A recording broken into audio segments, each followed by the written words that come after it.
Greetings from Highlights from the Hill. Good evening. I will be giving highlights for Sunday's lesson for June the 8th, 2025, Lesson 2. We're studying from our summer quarter, Unit 1, the Genesis of Altars and Sacrifices. The devotional reading is taken from the 77 number of Psalm, verses 1 and 2, and 7 through 19. The background scriptures is Genesis 6 chapter, 1st verse through the 9th verse.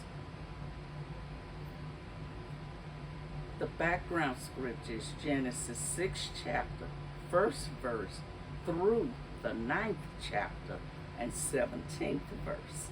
Our printed text is Genesis 8th chapter, verses 13 through 22, and the 9th chapter, verses 11 through 13. Our key verse, I have set my rainbow in the clouds, and it will be the sign of the covenant between me and the earth. Genesis 9, verse 13, from the New International Version. Our subject, the Rainbow Promise. Lesson aims. As a result of experiencing this lesson, the participants should be able to do the following. Number 1, take a deep dive into the broader context that called forth Noah's worship. Number 2, empathize with Noah's felt need to worship.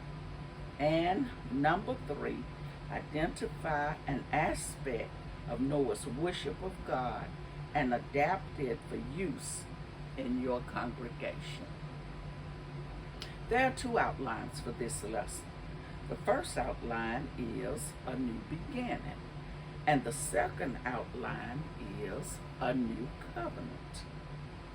Now, as we take a look at the biblical context of this lesson, we find that the book of Genesis is the first of the first 5 books of the Bible, also commonly called the Torah in the Hebrew and the Pentateuch in the Greek. The writing of Genesis is said to have most likely taken place after the children of Israel left Egypt and before they entered into Canaan, the promised land. Moses is given credit for writing the book of Genesis. We also find that this book is the book of beginnings, that God created all things, and this entire organized universe was brought into existence by the all-powerful, all-knowing Creator, God. In structure, Genesis is divided into 2 distinct parts, where chapters 1 through 11 outline God's dealings with mankind in general, of which today's lesson concerning Noah is taken from, and chapters 12 through 50 outlines God's dealings with the nation of Israel. Now in today's lesson, we will see how after the flood, and God has given Noah instructions to leave the ark to dry land, Noah builds the first ever altar and led his family into the worship of God with sacrifices for their deliverance. God's response to Noah was a new covenant, this rainbow promise, and a new beginning. Now we'll take a look at the first outline, the new beginning, chapter 8 of Genesis, verses 13 through 20. I'll read those verses from the New International Version, beginning with verse 13. By the first day of the first month of Noah's 601st year, the waters had dried up from the earth. Noah Then removed the covering from the ark and saw that the surface of the ground was dry. By the 27th day of the second month, the earth was completely dry. Then God said to Noah, "Come out of the ark, you and your wife and your sons and their wives. Bring out every kind of living creature that is with you, the birds, the animals, and all the creatures that move along the ground, so they can multiply on the earth and be fruitful and increase in number on it."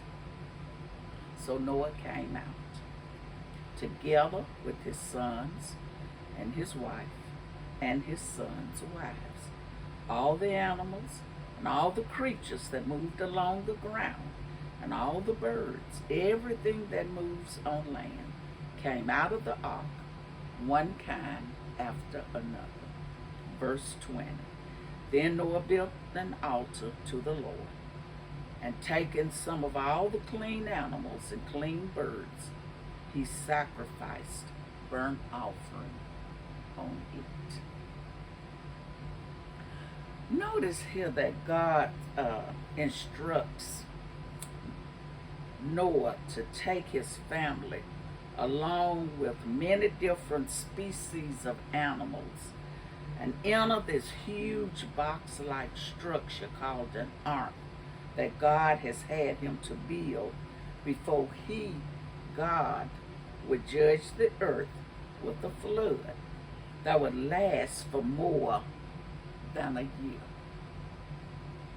During this time, there was no audible word from the Lord, and yet it is Noah's faith and confidence in God that caused him to stand still and wait to hear from God for God's instructions before he left the ark. Noah is now 601 years old, and because of his being right with God and his obedience to God, God has spared him and his family to fulfill God's purpose, that it would be Noah, his family, and all living, surviving creatures that was with him to multiply the earth, to be fruitful and increase in number on it. So Noah, in his obedience to God, comes out of the ark, together with all of his families, the animals, and everything that moved on the land, one kind after another. And like Noah, even today, when God speaks to us and reveals his will for us, we too must immediately obey and follow his directions, even when we do not know what lies ahead for us.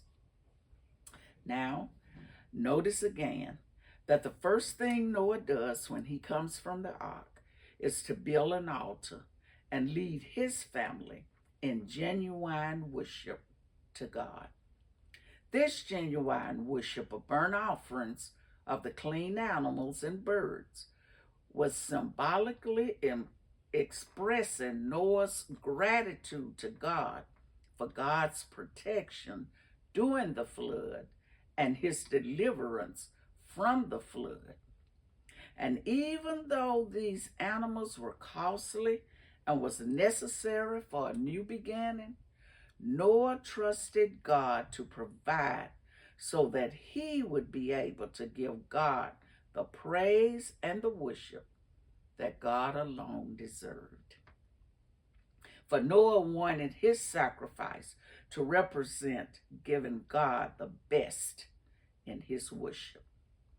And now, since God has given us his all, his Son, for our salvation, for our deliverance, we are called to offer our sacrifice to God that will cost us something: our time, our talents, our praise, our worship, and ourselves, a living sacrifice, holy, acceptable unto God, which is our reasonable service, as we honor Him for our new beginning. Our takeaway from this outline is our genuine worship should always cost us something of value as we come to present ourselves before a holy God. Now let's take a look at our second outline, a new covenant, Genesis 8th chapter, verses 21 and 22. Then the 9th chapter, verses 11 through 13. Again, I'll be reading from the New International Version.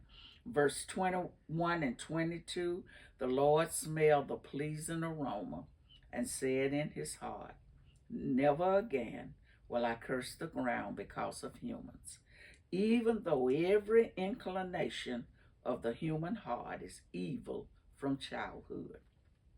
And never again will I destroy all living creatures as I have done.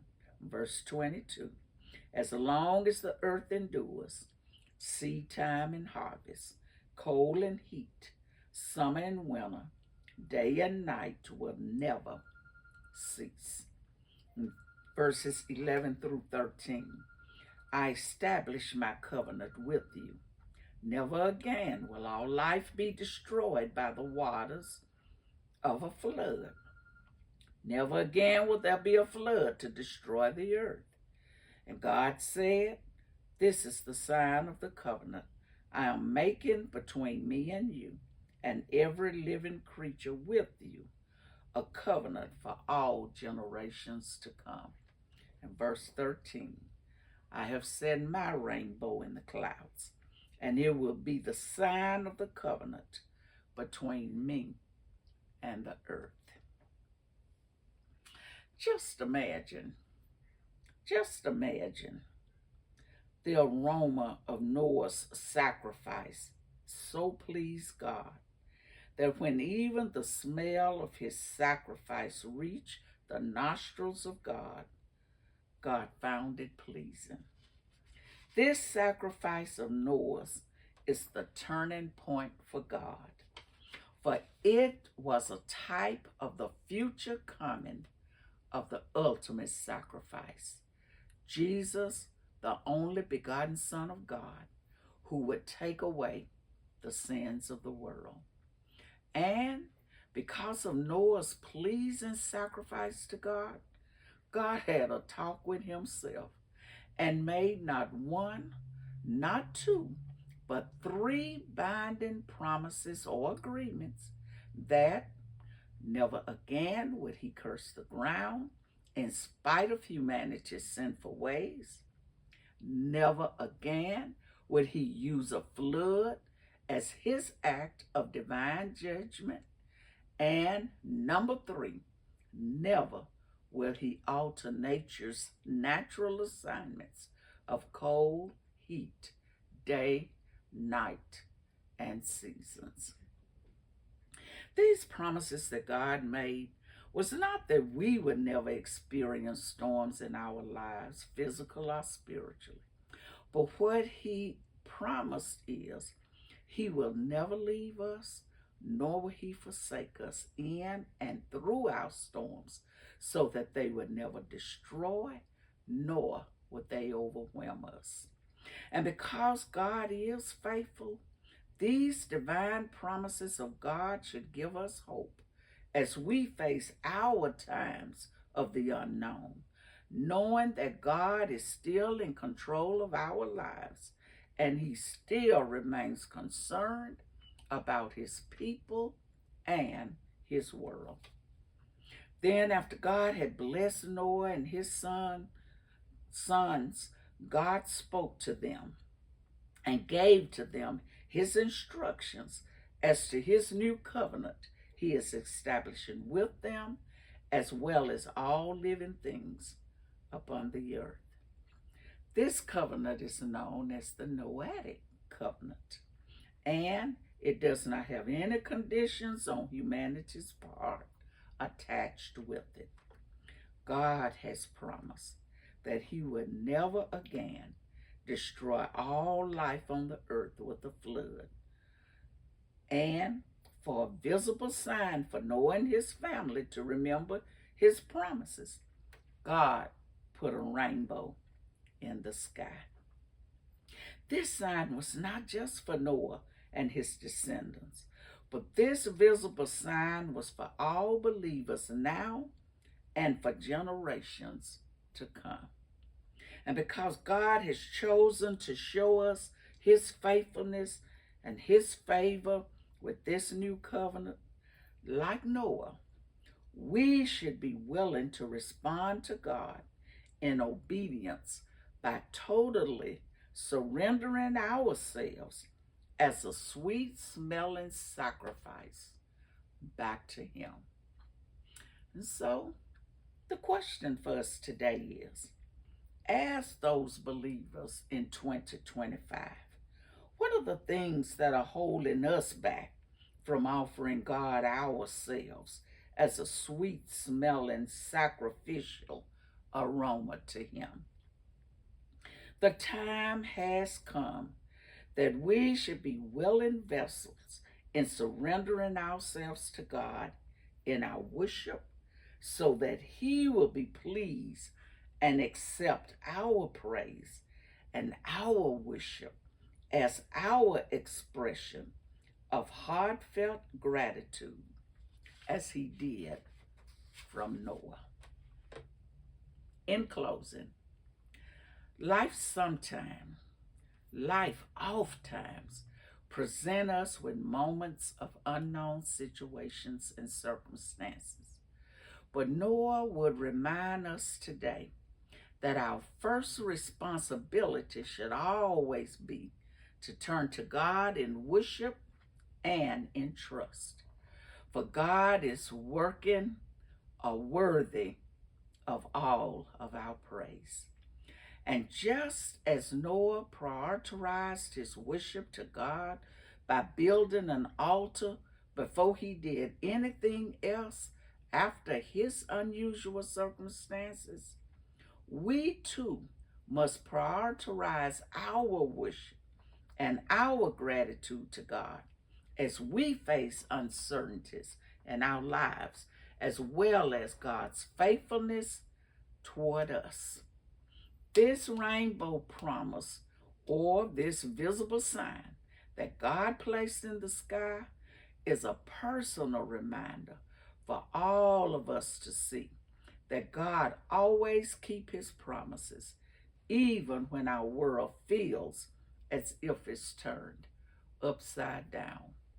Listen, church, just as the rainbow that everyone could see serves as this visible reminder of God's promises and faithfulness, our personal testimonies of the goodness and greatness of God can also become a visible beacon of hope for others around us to see God at work in us so that they too can be drawn to Christ.